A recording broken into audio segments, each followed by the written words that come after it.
గౌరవనీయులైనటువంటి Jeevan Reddy uncle గారికి హృదయపూర్వక శుభాకాంక్షలు.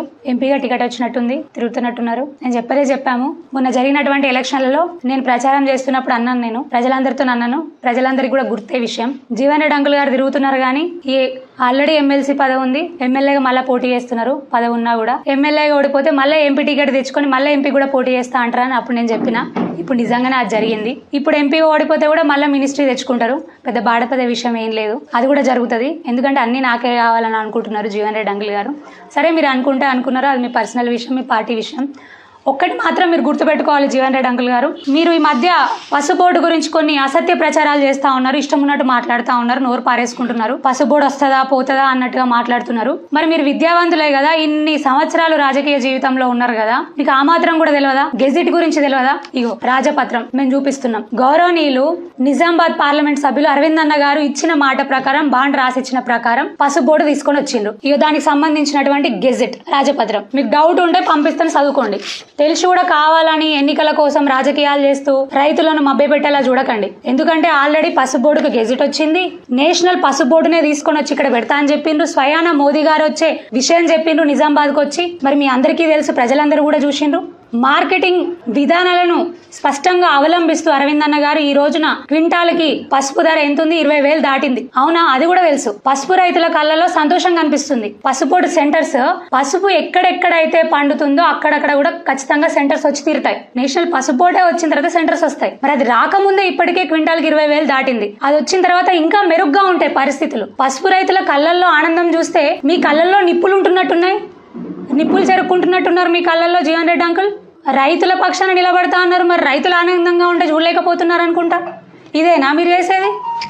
అరవింద్ అన్న గారు వచ్చిన తర్వాత వారు వచ్చి 4.5 సంవత్సరాలని వారు చెప్తా ఉన్నారు, కానీ వారు నిజంగా వారి పీరియడ్ 3 సంవత్సరాలు. ఎందుకంటే 2 సంవత్సరాల పీరియడ్ కరోనాలోనే పోయింది. ఆ 3 సంవత్సరాల పీరియడ్ లో పసుపు బోర్డు తీసుకొని వచ్చిండ్రు. మ్యాంగో రైతుల కోసం కిసాన్ రైలు వేపించిండ్రు. ఆరోబీలు గతంలో నిజామాబాద్ లో గంజ్ ఏరియాలో ఒక ఆరోబీ ఉండేది. గౌరవనీయులు శ్రీనివాస్ గారు, వారి తండ్రి గారు శ్రీనివాస్ గారు 1989, 1994 పీరియడ్ లో ఆరోబీ ఒకటి కట్టించిండ్రు. ఇప్పుడు వారు వచ్చిన తర్వాత 6 ఆరోబీలు, ఒక ఆరోబీ వారి హయాంలో జరుగుతున్నాయి. ఆర్మూర్ దగ్గర ఉన్నటువంటి, గోవింద్పేట దగ్గర ఉన్నటువంటి ఒక ఆరోబీ ఆల్రెడీ స్టార్ట్ అయిపోయింది, ప్రజలకు అందుబాటులో ఉంది. ఒకటి. అదే విధంగా నిజామాబాద్ ప్రజల దశాబ్దాల కళ మాధవ్ నగర్ ఆరోబీ, అది కూడా తొందరలోనే స్టార్ట్ అయిపోతుంది. పనులు నడుస్తా ఉన్నాయి.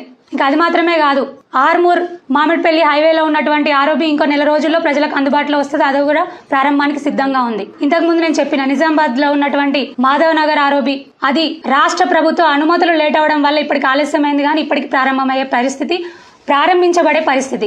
ఇవి కాక అర్సపల్లిలో ఒక ఆరోబీ ఉంది, బోధన్ దగ్గర ఉన్నటువంటి ఆరోబీ ఉంది, జానకంపేట దగ్గర ఉన్నటువంటి ఆరోబీ ఉంది. ఇవన్నీ కూడా ఈ 6 ఆరోబీలు, ఒక ఆరోబీ పూర్తిగా మాధవ నగర్ తప్ప మిగతావన్నీ కూడా పూర్తిగా కేంద్ర ప్రభుత్వం నిధులతో నిర్మించబడి ఉన్నాయి.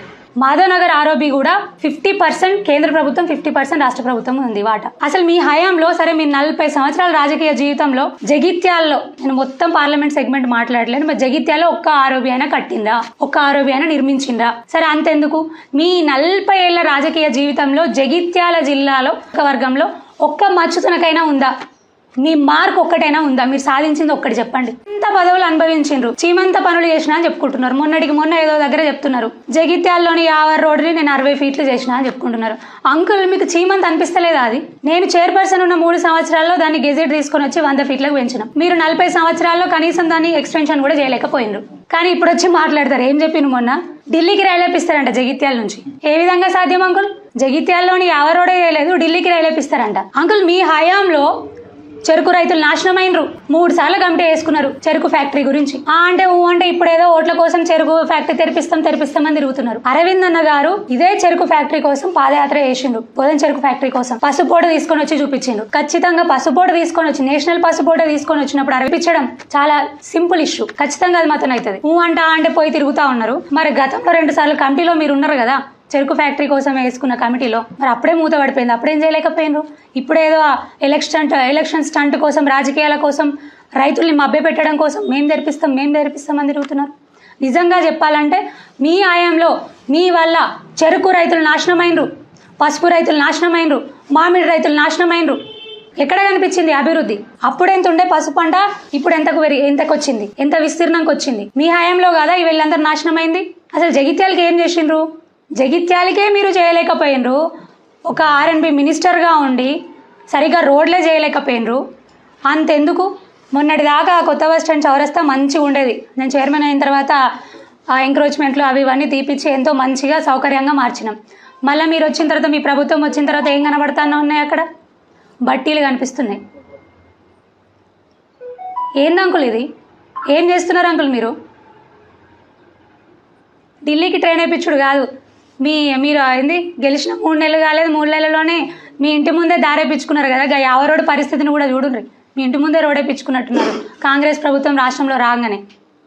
కొంచెం చూడండి. చాలామంది నిన్న మొన్న చెప్తా ఉన్నారు మీ ఇంటి ముందంట బాగా ట్రాఫిక్ ఇబ్బందులు అవుతున్నాయంట.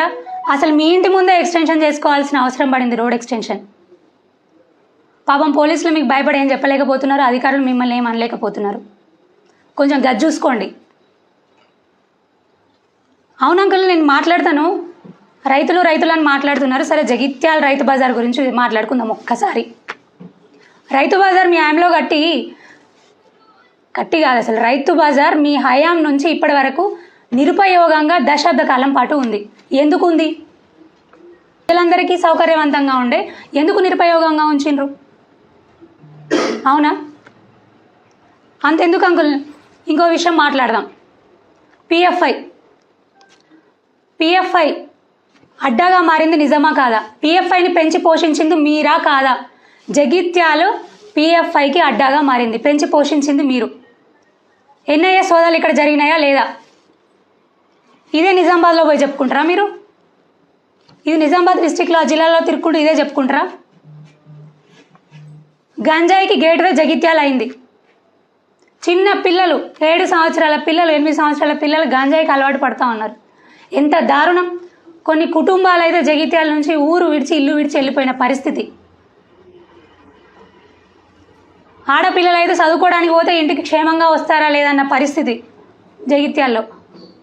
ఏంది అంకుల్, ఇదేనా మీరు పెంచి పోషించింది? ఇదేనా మీరు చేసింది జగిత్యాలకి? జగిత్యాలనే సరిగా చూసుకోలేకపోయిండ్రు.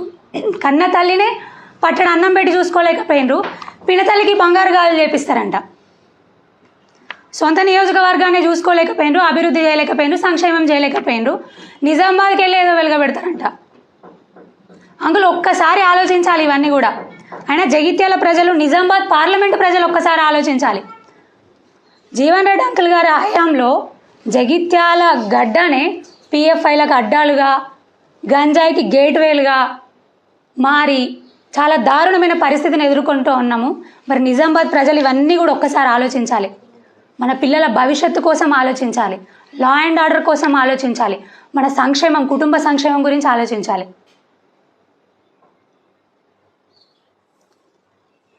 మన దేశం గతంలో కాకుండా మోదీ గారు వచ్చిన తర్వాత ఎంత సుభిక్షంగా మారింది. ఎక్కడికక్కడ కూడా సురక్షితంగా ప్రజలు నివసిస్తూ ఉన్నారు. అంతకు ముందైతే ఎక్కడ బాంబులు వెళ్తాయో తెలియని పరిస్థితి. మన పిల్లలు ఎక్కడో చదువుకుంటూ ఉంటారు, అక్కడెక్కడో బాంబు పేలుళ్ళు అవుతాయి. బిడ్డ మంచిగానే ఉన్నావా, బిడ్డ మరి ఎక్కడున్నావా అని అడిగే పరిస్థితి ఉండేది గతంలో. మోదీ గారు వచ్చిన తర్వాత ఆ పరిస్థితులు కనిపిస్తూ ఉన్నాయా? జగిత్యాల ప్రజలు మాత్రమే కాకుండా నియోజకవర్గ ప్రజలు, నిజామాబాద్ పార్లమెంట్ ప్రజలందరూ కూడా ఒక విషయం ఆలోచించండి. ఇంకా లెక్కకు మించినటువంటి మహిళల కోసం లోన్లు కానివ్వండి, మహిళా సంక్షేమ సంఘాల ద్వారా ఇవన్నీ కూడా జరుగుతూ ఉన్నాయి. మరి మన సంక్షేమం, మన కుటుంబ సంక్షేమం ఇలానే జరగాలంటే మళ్ళీ మోదీ గారు రావాల్సిందే, మళ్ళీ అరవింద్ అన్న గారు ఎంపీగా గెలవాల్సిందే. అక్కడెక్కడనో బాంబు పేలుళ్ళు అయితే దాని మూలాలు జగిత్యాల్లో వెళ్తాయటండి. గింత అన్యాయం ఎక్కడన్నా ఉంటుందా? గింత అన్యాయం ఉంటుందా? అసలు మనం ఎక్కడ బ్రతుకుతున్నాం, ఎక్కడ జీవిస్తున్నాం? జాతీయ సంక్షేమానికి, జాతీయ భద్రతకి చెంపపెట్టు కాదా ఈ విషయం?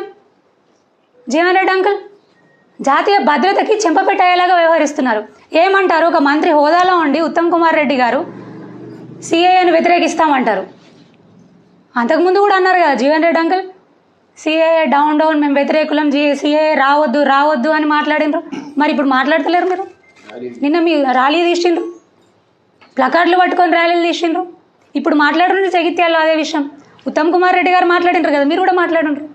గతంలో మీరు మాట్లాడిందేగా. అంటే రోహింగ్యాలని బంగ్లాదేశ్ నుంచి వచ్చేటటువంటి అక్రమ చొరబాటుదారులకి మీరు ఒక అభ్యర్థిగా ఉన్నాను ఒప్పుకున్నట్టే కదా.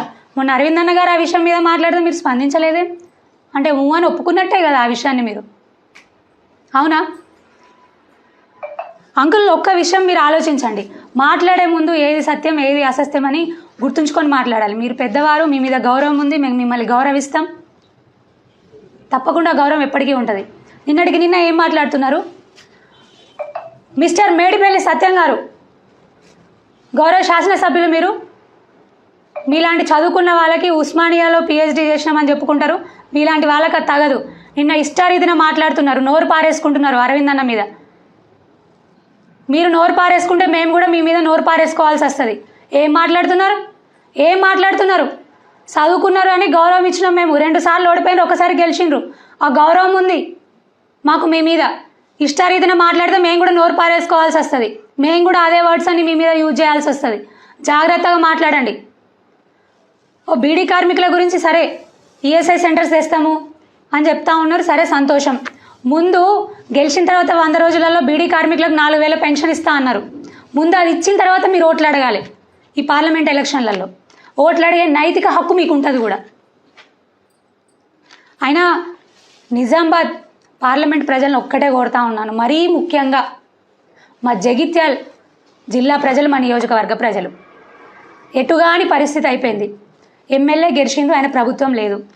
ఒక ప్రభుత్వం ఉంది, ఇక్కడ ఎమ్మెల్యే గెలవలే, ఆయన ఎమ్మెల్సీ ఉన్నాడు, ఇక మళ్ళీ పోటీ చేస్తూ ఉన్నాడు. ఈయన ఓడిపోతే ఎట్లా మళ్ళీ మంత్రి పదవి ఇస్తారు పిలుచుకొని? ఎమ్మెల్సీ ఉన్నా ఎమ్మెల్యే టికెట్ ఇచ్చిండ్రు, ఎమ్మెల్యే ఓడిపోయినా ఎంపీ టికెట్ ఇచ్చిండ్రు, ఎంపీ ఓడిపోతే కూడా ఎట్లా మళ్ళీ పిలుచుకొని మంత్రి పదవి ఇస్తారు? అప్పుడు మంచిగా మంత్రి అవుతాడు, మంత్రి వస్తాడు, అన్ని రకాలుగా ఫండ్ తీసుకొచ్చే వెసులుబాటు ఉంటుంది. అప్పుడు ఎట్లా చేయలే, కనీసం ఎప్పుడైనా చేస్తారేమో జీవన్ రెడ్డి అంకుల్. ఎట్లా దేశంలో మోదీ గారు ఖచ్చితంగా వస్తారు. మోదీ గారి మీద ప్రజలందరికీ, ప్రతి ఒక్కరికి నమ్మకం ఉంది. వారి హయాంలో సంక్షేమం, అభివృద్ధి పట్టుకొమ్మలుగా దేశం మారింది అనేటటువంటి నమ్మకం ఉంది. ఎట్లా వారినే గెలిపిస్తారు. మరి ఇక్కడ కూడా వారి అభ్యర్థిగా, వారి సైనికుడిగా అరవింద్ అన్న గారిని గెలిపించినటువంటి అయితే ఈసారి కేంద్ర మంత్రి అవుతారు. అంటే మన జగిత్యాల ప్రజలకి రాష్ట్రంలో ఒక మంత్రి జీవన్ రెడ్డి అంకులు ఉంటారు, అరవింద్ అన్న గారు కేంద్ర మంత్రి ఉంటారు, మంచిగా ఫండ్స్ వస్తాయి. ఆ ఫండ్స్ అన్నీ మన జగిత్యాల అభివృద్ధికి మనం యూజ్ చేసుకోవచ్చు. అందుకే జనంత ఒక్కసారి ఆలోచించండి నేను చెప్పిన విషయాలని.